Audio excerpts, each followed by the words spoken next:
Hey there, everybody. Welcome to the Pop-Up Studio. My name is Matthew Reinhardt. I'm a children's book author, pop-up book creator, and I want to welcome you to my channel. Today, we're doing something a little different. So today, I thought it would be really fun to talk to two people who I really respect, two people who I really admire, whose work I love, and they both make beautiful pop-ups. And their names are Peter Dahmen and Rosston Meyer. And I'm going to do a little bio. Oh, there they are. Peter, did I pronounce your name correctly? It's Dahmen? Oh, Dahmen, yeah, that's it. Dahmen. Okay, sorry about that.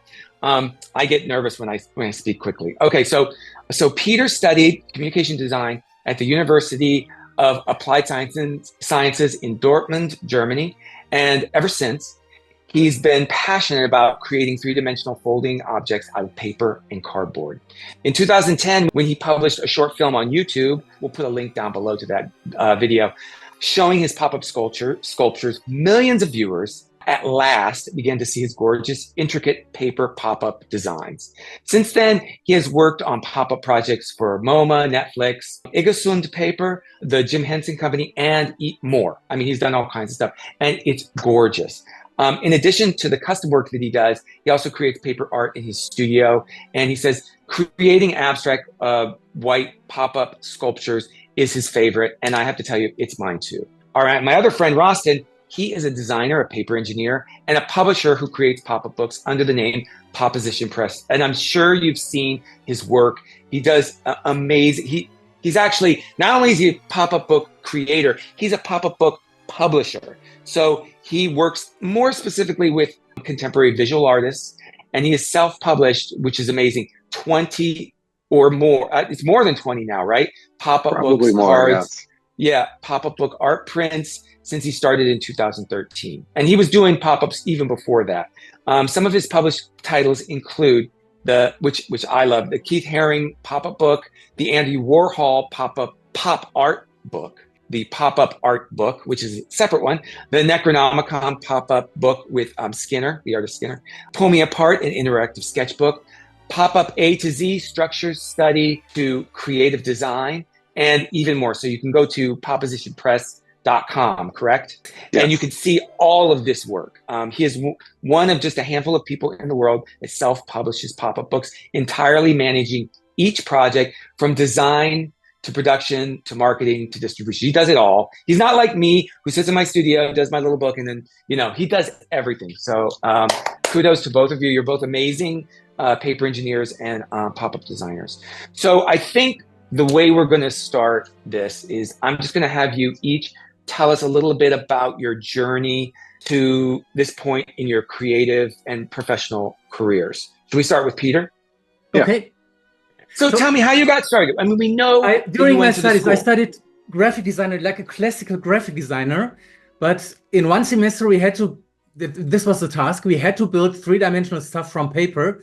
And I worked so close to the university that I didn't have a car. So I was always walking or taking the bike. And then I was like walking with a three-dimensional object through the city in autumn, raining and windy. That's a bad idea. So I decided to build things foldable for easy transportation, but I only did single pop-ups. So I never meant them to be published, but structures like these. And then I finished my studies, and for 20 years I became a classical graphic designer. I didn't show that to anybody because that's not, Matthew, that's not a job, is it? Can you have a living, make a living on paper engineering? I couldn't imagine that. So I didn't show that stuff until one day I showed a birthday pop-up card to friends who are also designers, and they told me, you have to show that on the internet. And that's what I did. You will put a link out there. So I recorded my 20-year-old student project in a 60-second compromised video and put it on YouTube. And after some weeks, it had 1,000 clicks. After 2 months, it had 8,000. After a year, 1 million, blah, blah, blah. And this started my professional career to design pop-up models for clients, but I still continue to do art stuff, things for myself, single models that are not supposed to be published, like this, just too complicated, just too many layers. And 5 years ago, I met Roston at the Movable Book Society conference, and he said, Peter, let's make a book. And I was the one to say, that's impossible. You can't do that. It's all too complicated. But last year, he asked me again.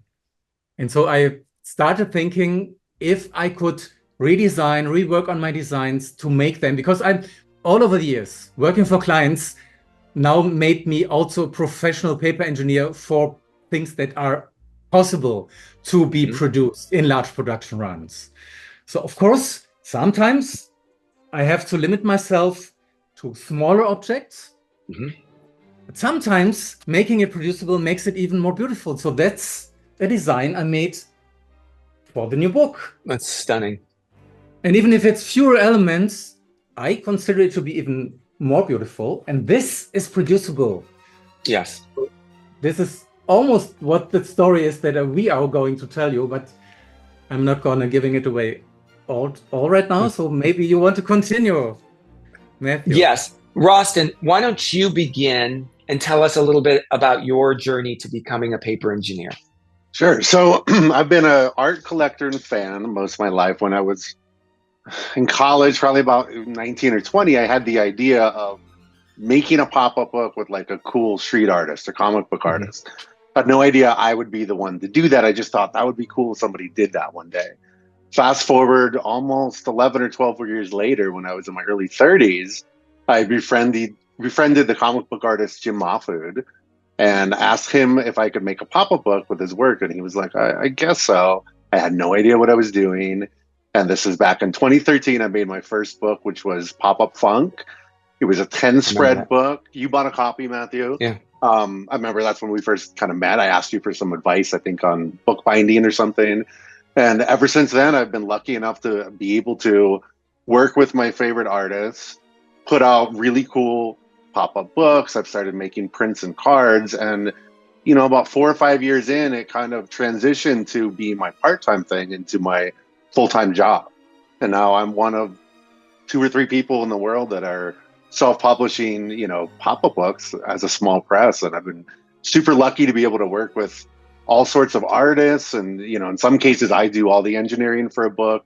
In some cases, like with Peter's book or with the Keith Haring book, you know, somebody else designs it and I kind of act as editor and publisher.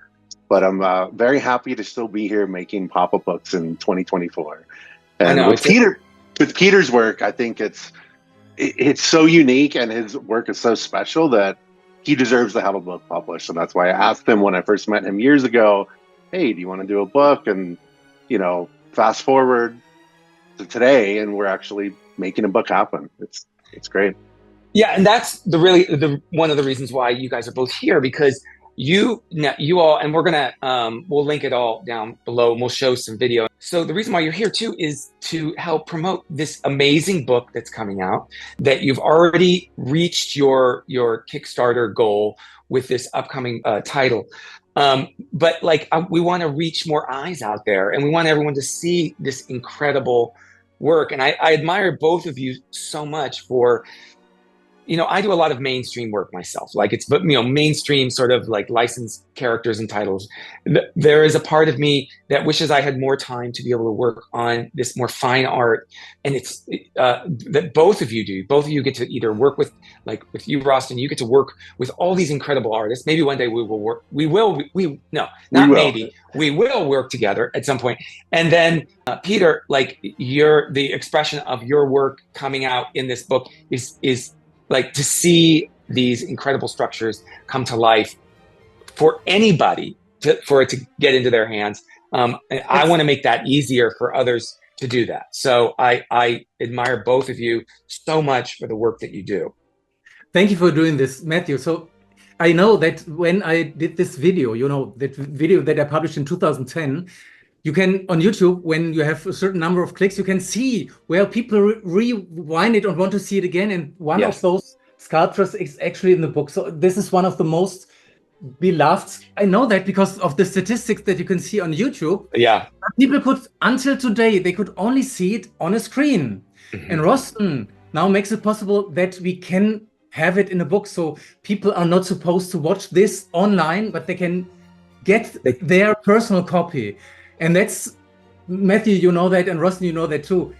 It's so much different to have it in your hands and to decide, the speed of opening, to celebrate it. I know there are some videos out there where people just do the two states, open and close, but I love to celebrate the motion when it comes.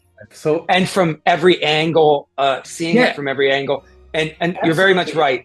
You're very much right. It's sometimes it's timing of the way that things unfurl and move. I think why people love that Nautilus-like curved arc.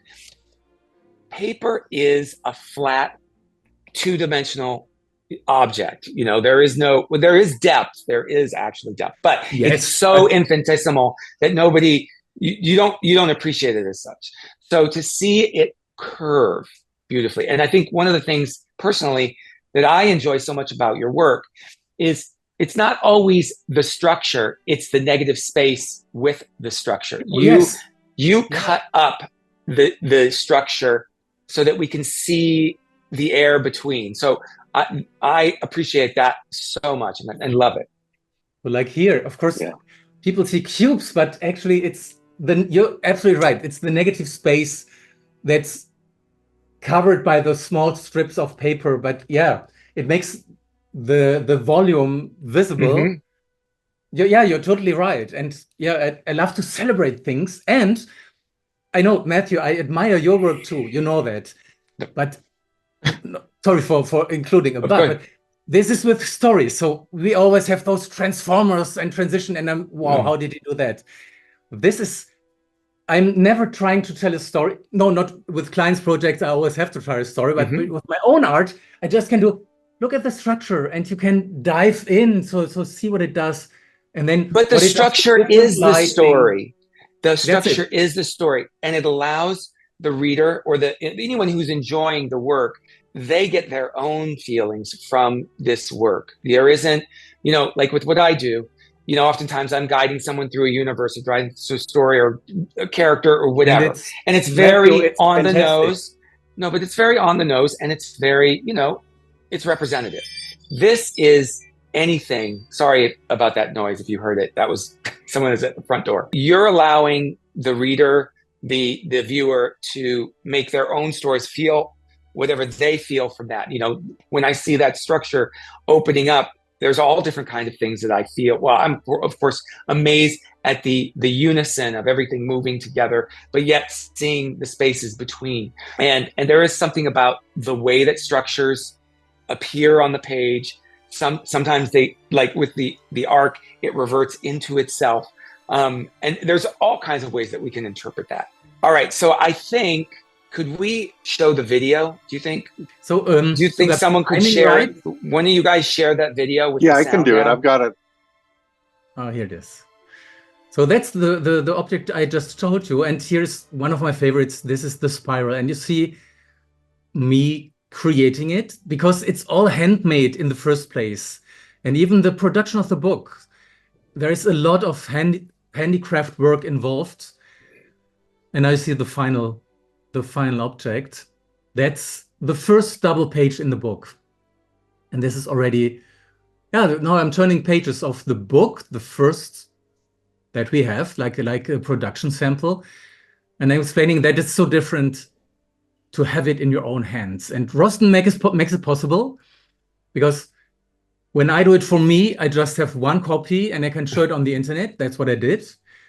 But through our Kickstarter campaign, we try to promote this so people can have their own copy. That's the cover, and here are 3 more pop-ups. Wow. In the book. How many pops are in this book? So we have a regular edition, and it has 6 3D foldable pop-up paper sculptures in it. In just a second, we will show you even more. But this, you have seen all the 6 from the regular. And now I'm presenting the extended version. That's it. So the special edition has actually 2 books, and they're housed in an acrylic slipcase. It's a perfect fit. So we'll get 2 books, and the second book will include 6 more sculptures. That's the first one. Stunning. You have just seen that, the cubes. This is the start of the video with the infinity to look into. I have to avoid names because my personal opinion, of course, I have secret names, but I'm not supposed to tell you because everybody looking at these has their personal idea of what it looks like, what they're reminded of. And again, I like to celebrate the motion when it's opening and closing. So we're almost done. Let's just saying thank you, but you have to show it to the end because we have to see the Poposition logo as well. Here it is. Thanks to Poposition, to Rostton's company to make that possible. It's stunning. It's stunning. So I'm going to have a link down below to the Kickstarter so that you can get your copies out there, everyone watching.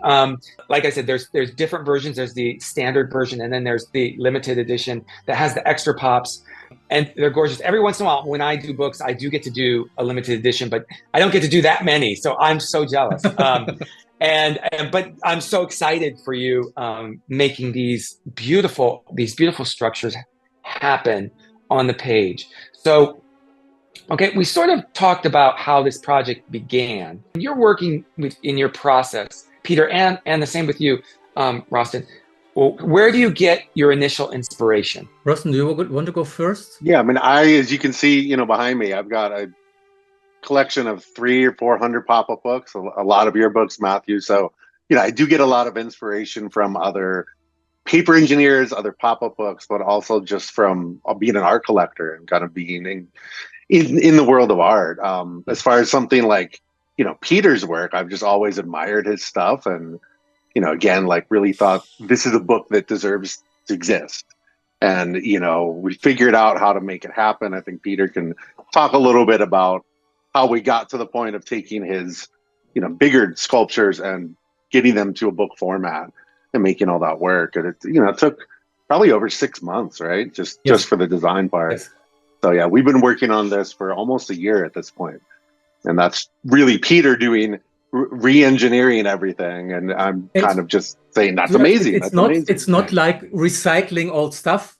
They are really new designs because it's not just cutting things off or making things simpler. Like, I have to avoid the names, but with this one, the original structure has 21 of those triangular structures, and just making it, I don't know, it's 9 or 7 too for.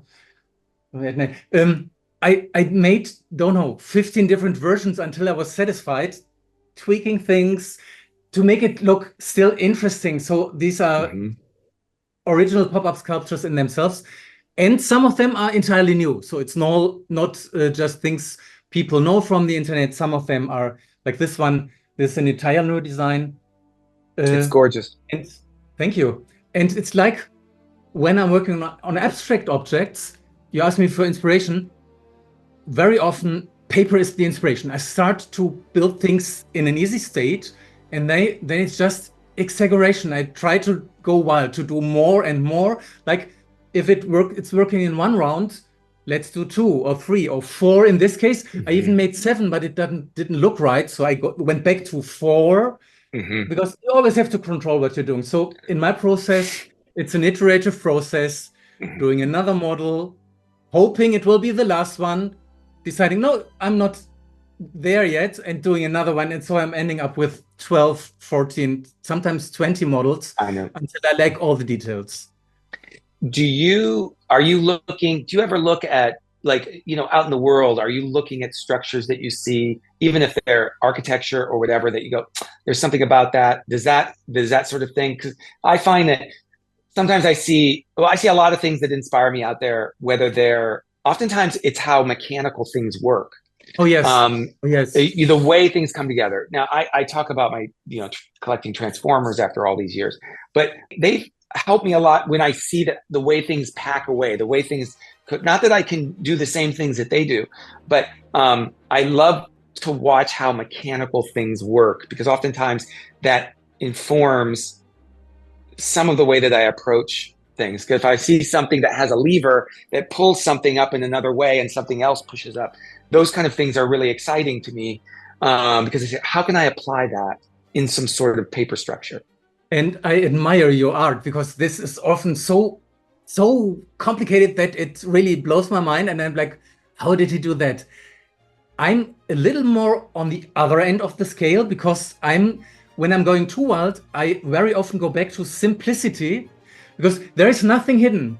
When people comment under my YouTube videos, can you tell us how it's done? I often think like, but there is nothing else but what you can see. This is the structure in itself that can do the folding mechanism. So there is no, what you just told us, a hidden lever or so, but you can see it. And I admire your art, but it's like a wonder, like it's magic. And I try to make it like obvious to people. I think they should understand how it's done, because if you cut the pieces like you see them, they will do what you see here. So there's no, but you know, even music can be inspirational, like rhythm, pattern, repetitive pattern, things that start small and went larger, or things like that. Or what kind of music do you listen to then? I'm curious, what kind of music do you listen to?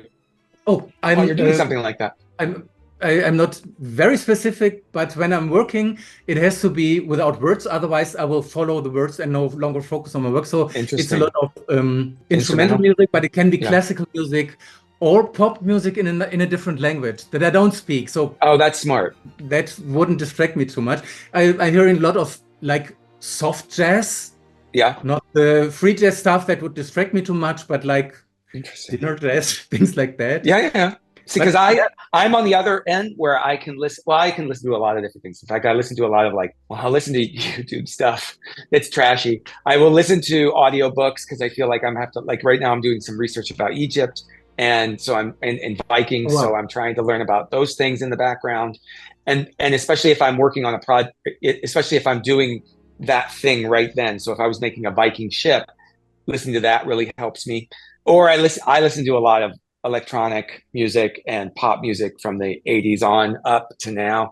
So, but dance music typically. So there's usually a thunderous disco happening in my studio. I have to explain.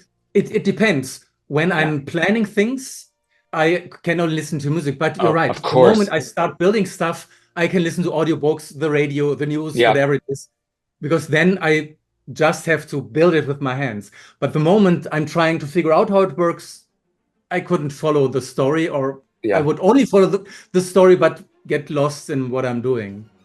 Roston, what about you? What is your music choice or listening choice while you're doing your paper engineering?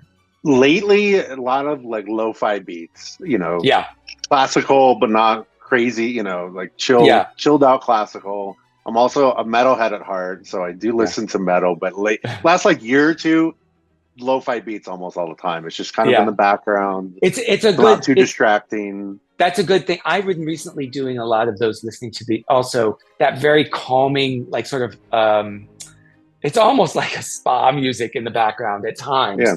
Especially when I'm really stressed out, because it gets me to that place. But I have found if I leave it on, it gets me through the whole day. It's really interesting.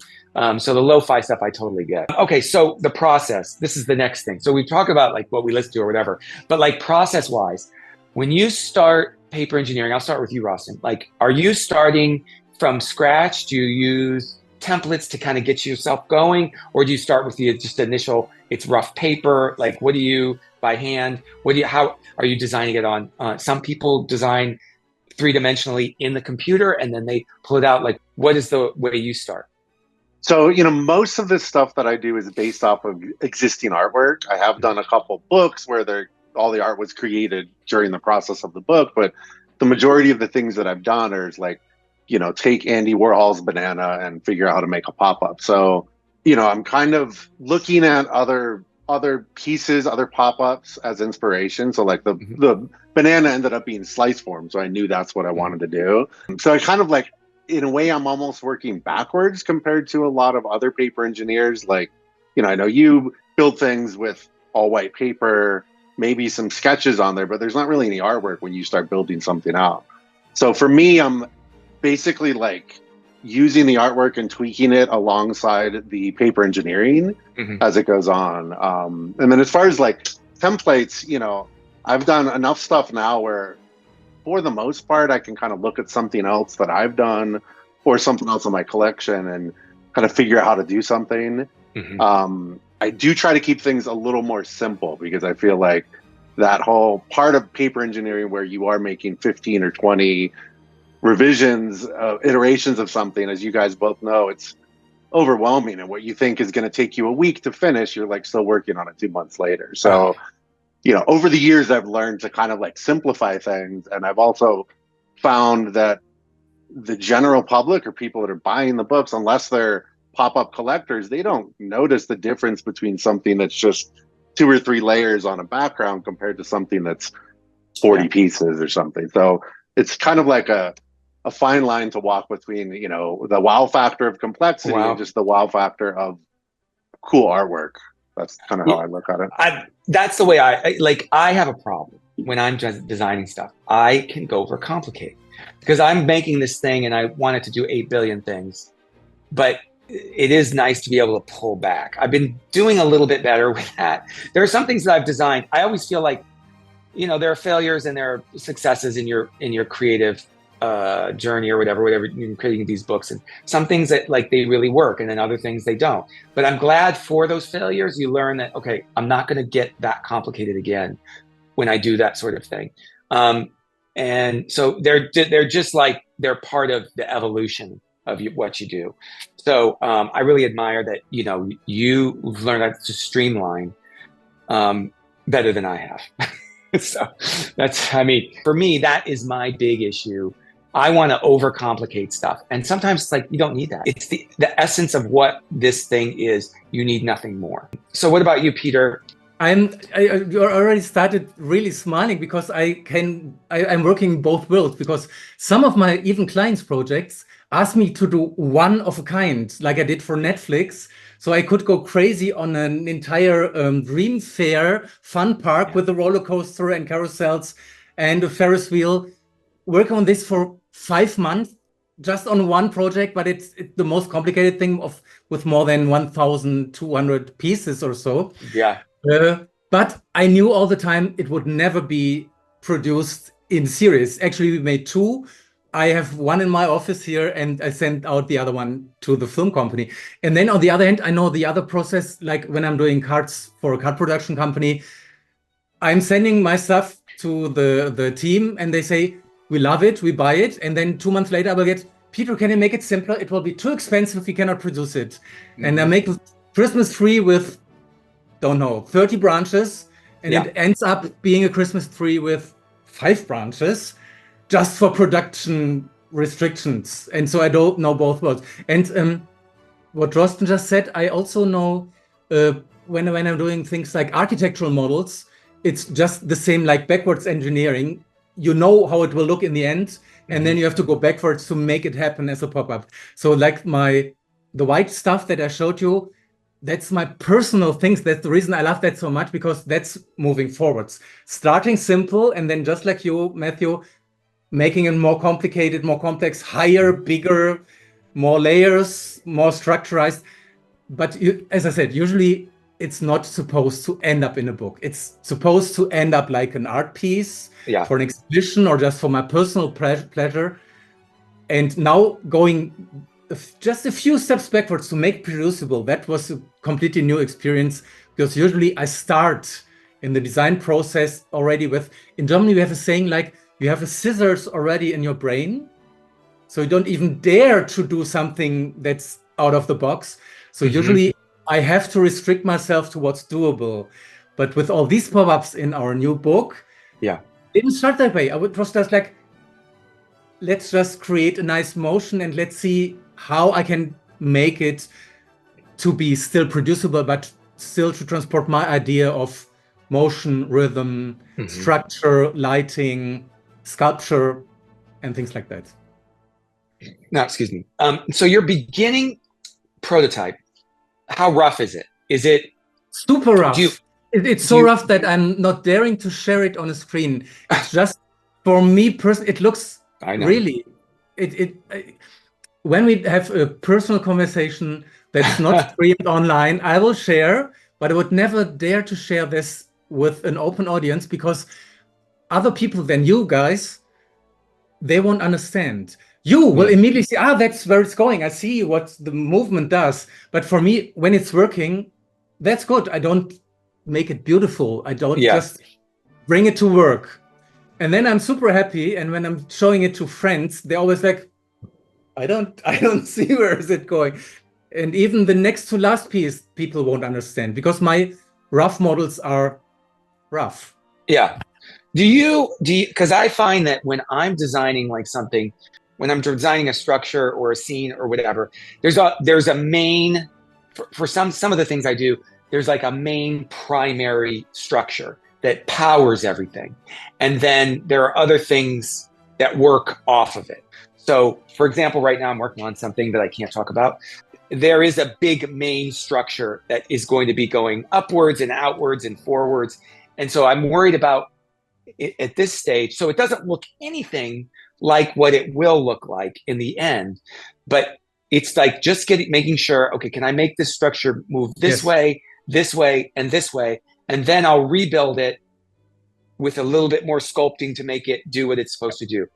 Do you keep every iteration of your design? Yes, but that's because I'm, what's the word? Superstitious. I'm always horrified that my latest version won't work. So I can have the backup solution. So I always can go one step back. Yes. And I always keep them until the thing is published. And I always think like, then I could throw it away, but maybe still keep it. And sometimes I do presentations like in front of students. And they're super happy to see the process. Mm-hmm. But I would always start with the finished piece so they will understand the early piece. And just like, what's the English word? Like chiseling. So you have like a marmor block, but we are working with paper. So we have a paper structure and it can be solid. And then I'm adding those, I call them beauty cuts. They're not necessary for the technique, but they make it look more intricate. Of course, I still need to test if it's still working, if you cut out all those tiny windows. Mm-hmm. But my first models, they don't have these beauty cuts. They have just the structure. Of course. Hey, for people out there, if you want to have a sun or a star, you make a circle and you cut out all the tiny tips later because you know in your mind, this will be the sun or a star. Yeah. And if you want a Christmas tree, if a triangle would be working, keep it to triangle to a later moment. That's how I did the entire Dream Fair park. It was just volumes, structures. They didn't even look like carousels. It was just, there will be something here. It will have a round shape and there will be something there. It will have a broad shape like a roller coaster. And then I kind of cut it out so it looks like a roller coaster. Yeah, that makes complete sense. That makes complete sense. Roston, what about you? Do you keep every iteration of your work, or you pitch them?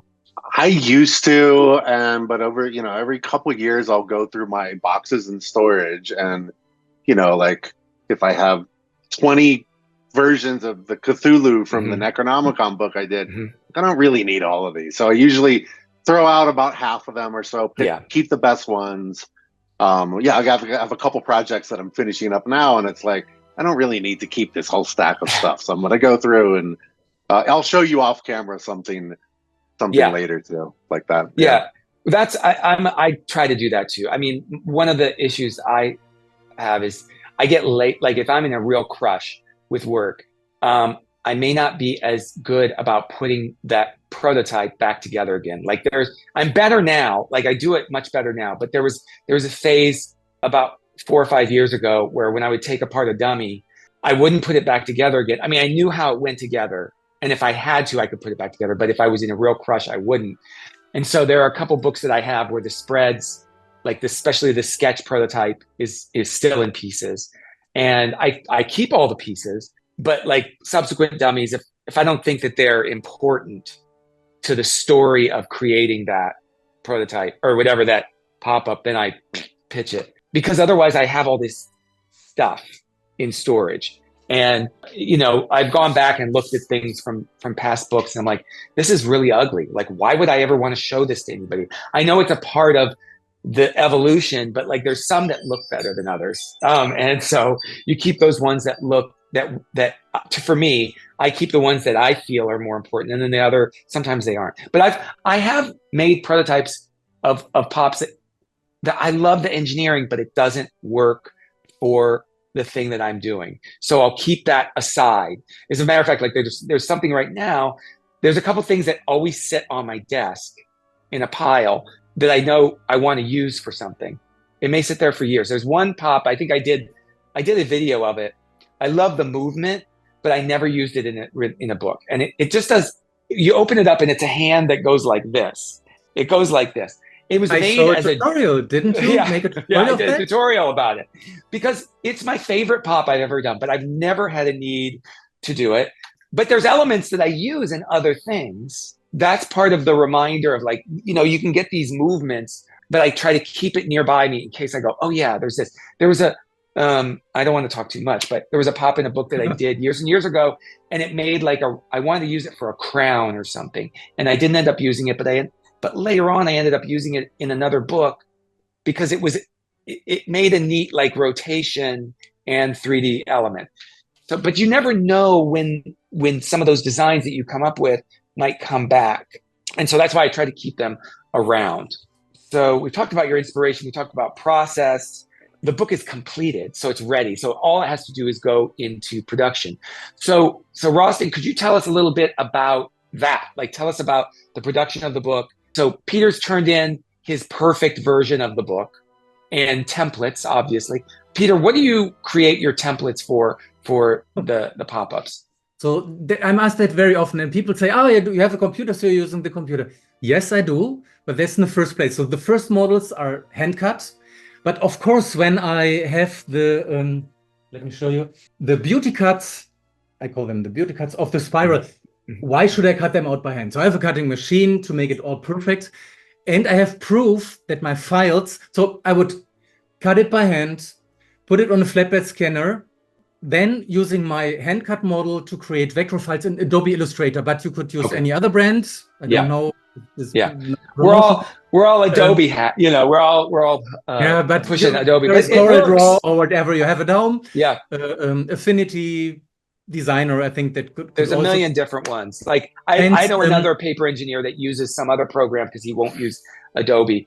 I've been using maybe AutoCAD. AutoCAD. And then you have those outlines, but to have proof that I didn't make a mistake, because that's really easy to do. Having your mouse wiggling over the page and you accidentally grab something. So to have proof that it's still working, I will cut it out with a cutting machine called a cutting plotter. Yeah. I don't have a laser cutter. I have a machine that uses a blade, and I will put it together by hand. And very often I do photographs, and very often I do films. So the production company will know which piece to glue first, to insert tabs, things like that, to Smart. Find the final version. And I make a bundle and send this all to, in this case, to Roston. And he wouldn't send it just over. Roston, you also tested them all. I actually hand cut all of these mock-ups that I made, even though I do also have a plotter, just like you guys do. So yeah, Peter sent over the files and very detailed assembly instructions, which I would have never in a million years been able to figure out how to put any of these, maybe some of them together, but definitely not this page specifically. And so it was, I think, what was it, 14 or 15 different designs, Peter, that we had? About that. We had so some before we versions, even thought about like how many pages the book would be, we had 14 or so designs, and we had a couple ideas, and that's how we ended up with the idea of 2 books, where the regular book is six pop-ups, and then the special edition, rather than like have one book with all 12, let's just make a second book. That was the kind of thinking behind it. And it all looks great. And one of the things I did want to mention about Peter's work, which if it isn't obvious, it definitely should be said, is that with the all-white paper, no matter what the lighting situation is, or what angle you're looking at it, or at what state it is, it's like his work always looks amazing. And there's something really powerful about that like you could have really low lighting, like in the Kickstarter campaign video, or bright lighting like this, and it always looks great, which is not the case with regular pop-ups that have artwork in them. Like I know you do too, Matthew, like a crazy lighting setup to light your stuff the right way and get the right angles. It's very tricky, but I do think with the all-white stuff that Peter does, it's like actually it's helpful in capturing the look of the piece. And also the fact that there's so much negative space, you're able to get the shadow, and the shadow plays off of everything. So you can see, you don't have to worry about, am I seeing the wrong thing? When I open this up, is a pull tab coming in? Are we seeing the art? Like, one of the things I find really difficult with shooting things, first of all, I don't want to do it because I'm exhausted, and the last thing I want to do is think about shooting something. And I'm very shy about, I know it maybe doesn't seem that way, but I'm really shy about my work. I don't like to re-look at it. And when I see it in production, all I do is pick out what's wrong with it. It's all I do. And I can't appreciate it. So I'd rather have somebody else do it so that I can let them do it and find all the stuff. But you have to direct them and say, make sure the lighting is a certain way. I end up having to do it a lot too. So I just don't love it because I have extremely low self-esteem. And so all I do is sit there and critique myself all the time. So these lend themselves so beautifully to photography. And I can see why on YouTube, that's where it exploded, because people because you can film it so beautifully. All right, so we talked about the Kickstarter. We talked about the process. Oh, so Roston, will you talk a little bit about what you do once you get his prototype? And once you get the prototype, where does it go? And how do you interact with the manufacturer and all that sort of stuff? Yeah, so, we weren't sure, Peter and I were not sure if this could be done with die cutting or laser cutting. So in all the original mock-up files, design files that Peter sent, there was a version for plotter die cutting, traditional die cutting, and then a version for laser cutting. And then we sent it over to the printer, which is Jackie. And to our surprise, he said that it can almost all be die cut. I think maybe there's a couple pieces he said that will be laser cut in the end.